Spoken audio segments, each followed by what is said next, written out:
I believe that the Bible is true when it talks about Earth age. And don't get me wrong, if somebody said 10 years ago that the Earth is 6,000 years ago, I would have thought they were nuts. I would thought they were loopy. Don't get me wrong. I would think it was absurd. I consider myself in that camp since I've been a presuppositionalist.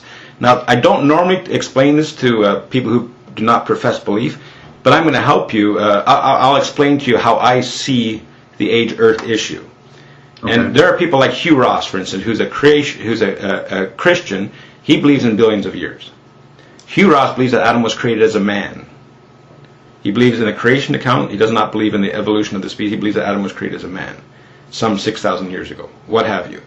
That being the case, this is the question that I would ask Hugh Ross. If there was a medical doctor present when Adam was created, and he said, okay, doctor, examine this man 1 second after he was created to tell me his age.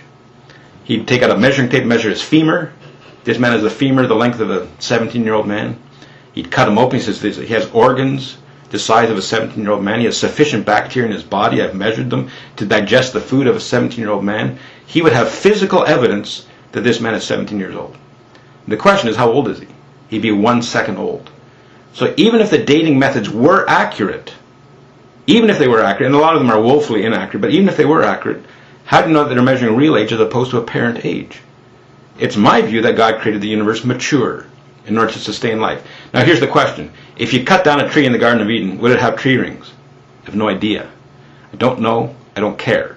Now, are tree rings necessary for them to be strong in a strong wind?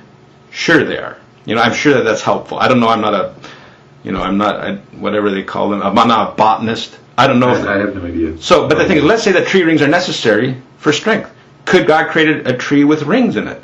Sure he could. That's not an issue with me. My ultimate authority is Scripture. And I'm willing to face my God with the most clearest reading of Scripture that's what I believe. And I can account for that by saying, look, if God created this mature, you have no way of saying that those dating methods are actually accurate. And I can be an evidentialist and say, well, there's lots of things that show a young Earth. There's carbon and diamonds and things like this that shouldn't be there, yada, yada, yada. But people evaluate all of those things according to their presuppositions. That's why I don't debate evidences.